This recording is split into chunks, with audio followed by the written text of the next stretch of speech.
Bonjour, bienvenue dans la correction donc de l'activité 3. Le problème est de savoir maintenant qu'on a vu que les microbes pouvaient arriver jusqu'à nous et rentrer à l'intérieur de nous, c'est ce qu'on appelle la contamination. Et puis une fois qu'ils sont à l'intérieur de nous, ils se mettent à se multiplier, c'est ce qu'on appelle l'infection. Comment éviter cette contamination et cette infection? Deux questions qui préoccupent beaucoup de gens à l'heure actuelle.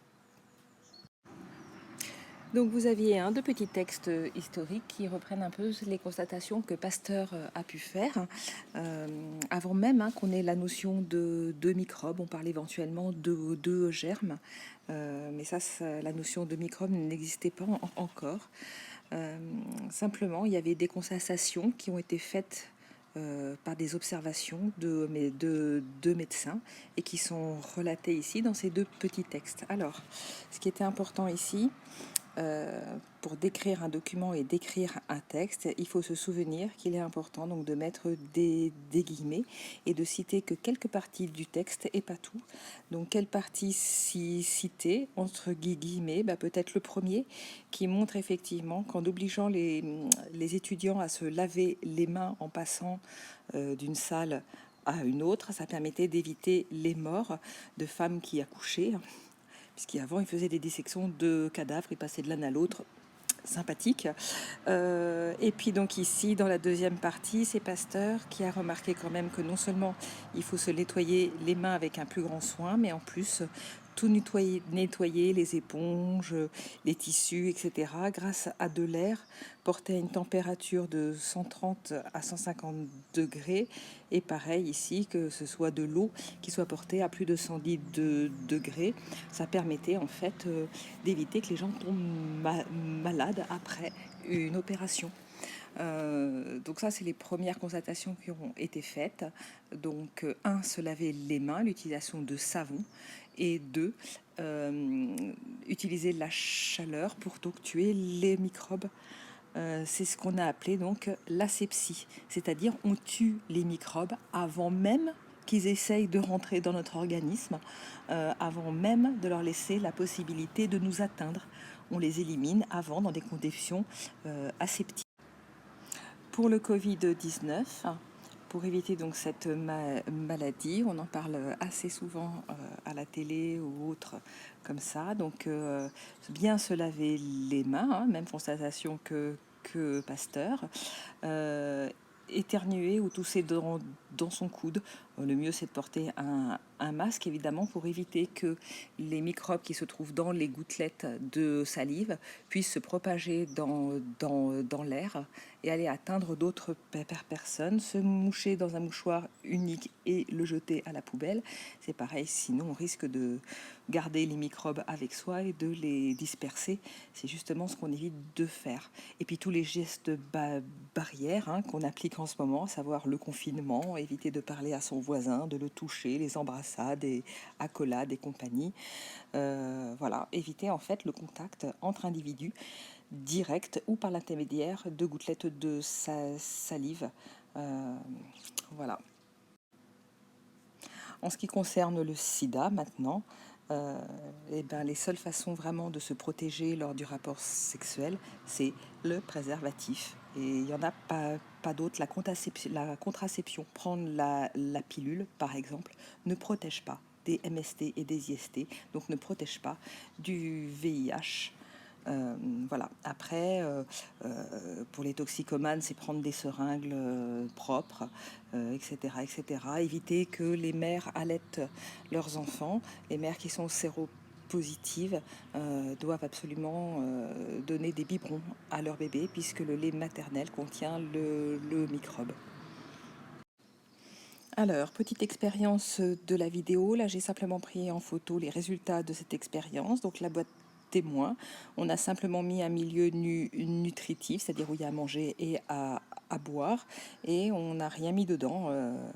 On l'a fait d'ailleurs dans des conditions complètement stériles. Vous avez ensuite la deuxième boîte où il y a écrit ici main sale. Où donc on a fait la même boîte que celle-là, à part qu'ici on y a posé nos mains. Qu'est-ce qu'on voit apparaître? Ici des espèces grosses taches grises. Alors ça, ce sont des moisissures. Vous avez des petites taches très délimitées blanches. Ça, ce sont plutôt des bactéries qui sont multipliées. Une bactérie qui ne se voit pas, qui a été posée avec la main sale, qui se met à se multiplier. Et à force, il y a tellement de bactéries que ça devient visible à l'œil nu. C'est ce qu'on appelle ici une colonie.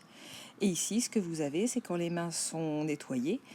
Donc là, on voit qu'il y a beaucoup moins de microbes, en tout cas de champignons, quelques bactéries encore, mais beaucoup moins. Alors, ici, il faut toujours repérer le paramètre qui change entre le témoin et les autres. Donc du témoin aux mains sales, ce qui change, c'est les mains. Donc on va déduire quelque chose sur les mains. Et de ici à ici, ce qui change, c'est le lavage. Donc on va déduire quelque chose sur le lavage. J'observe qu'avec les mains sales, il y a beaucoup de bactéries. Or, je vois que sans poser ses mains, il n'y a pas de bactéries. Je peux donc en déduire que sur les mains, il y a des bactéries.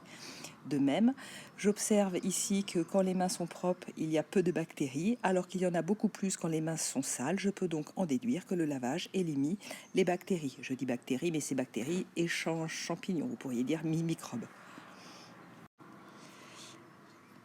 D'ailleurs, pour les virus, c'est la même chose. Comme les virus sont entourés d'une fine couche de graisse, le fait de se laver les mains vont détruire les microbes. Et le SRAS-CoV-2, puisque c'est le nom du microbe, est très sensible à la perte de cette couche de graisse. Donc se laver les mains, c'est ce qu'il y a de plus efficace pour éviter d'être contaminé. Et un simple lavage de main avec n'importe quoi qui retire les graisses, ça fonctionne très très bien. Donc il faudra simplement faire attention dans votre réponse, ça va avoir bien donc 2 paragraphes. J'observe que, et là faire décrire ce que l'on a dans la boîte test, donc soit la boîte main sale, soit la boîte main propre. Or on constate que, et là il faut décrire ce que l'on a soit dans la boîte témoin, soit dans les mains sales, et je peux en déduire quelque chose sur le paramètre qui change. Donc bien faire attention ici à respecter les différentes étapes de la démonstration argumentée. Alors, pour finir, quelque chose qui a posé problème à beaucoup d'entre vous, c'est normal, c'est pas simple. Donc ici, ce que l'on voit, c'est donc une boîte sur laquelle on a étalé quelque chose que l'on teste. Par exemple, ça peut être de l'urine, ça peut être aussi éventuellement un crachat, ça peut être des mains, ce qu'on trouve sur les mains, bref. Et on essaye de tester ici différents antibiotiques. Alors les antibiotiques correspondent ici aux disques blancs qui sont en fait imprégnés de différents types d'antibiotiques. Les antibiotiques, vous l'avez vu dans le petit film, sont en fait des substances fabriquées naturellement par des champignons. Et on a remarqué que ces substances fabriquées par les champignons étaient en fait nocives et empêchaient les bactéries de se multiplier. Alors ici, ce que l'on voit, ce qui est tout à fait blanchâtre, c'est ce qu'on appelle un tapis de bactéries, c'est-à-dire que les colonies de bactéries sont tellement rapprochées les unes des autres qu'elles forment un tapis continu sur toute votre boîte. Quand on a ici une zone beaucoup plus foncée, en fait, c'est pas que c'est plus foncé, c'est que c'est transparent et qu'on voit le fond noir à travers. C'est-à-dire que dans cette zone, il n'y a plus du tout de bactéries. Ça veut dire quoi? Que cet antibiotique a empêché les bactéries qui étaient là de se multiplier. Peut-être qu'il y en a qui sont restées, elles se multipliaient pas, puis elles ont fini par mourir de leur belle mort. De toute façon, elles se multiplient pas, donc elles ne se voient pas. Ici, on voit que cet antibiotique, il n'y a pas de cercle autour, c'est-à-dire qu'il n'a aucune efficacité contre ces bactéries-là. C'est pour ça qu'il ne faut pas prendre n'importe quel antibiotique contre n'importe quelle maladie. Chaque antibiotique est spécifique d'une maladie. Alors, il y a des antibiotiques qu'on appelle à spectre large, c'est-à-dire qu'ils vont tuer beaucoup de bactéries. Mais il y a certaines bactéries qui sont sensibles qu'à un seul antibiotique. Donc ici, le 4, c'était le disque d'antibiotiques. Le 3, c'était le tapis de bactéries. Le 2, une zone, on pourrait dire stérile, c'est-à-dire sans bactéries. Et alors là, le numéro 1, c'était le plus compliqué. Ce qu'on voit ici, c'est une colonie de bactéries. Alors comment expliquer qu'avec cet antibiotique, va tuer majoritairement beaucoup des bactéries, mais il y en a 4 qui n'ont pas été tuées et qui ont réussi à se multiplier puisqu'on voit leurs colonies autour.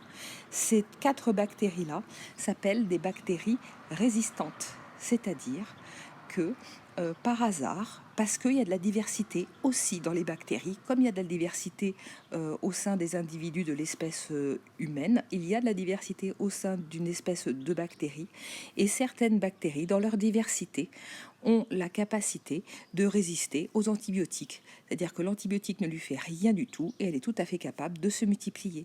C'est ce qu'on appelle des bactéries résistantes. Et ça va poser un problème parce que là, on est en train de sélectionner, en utilisant cet antibiotique-là, on sélectionne les bactéries qui deviennent résistantes. Et là, je vous renvoie au cours sur la sélection naturelle, le coup des girafes et Darwin. Que risque-t-il d'arriver?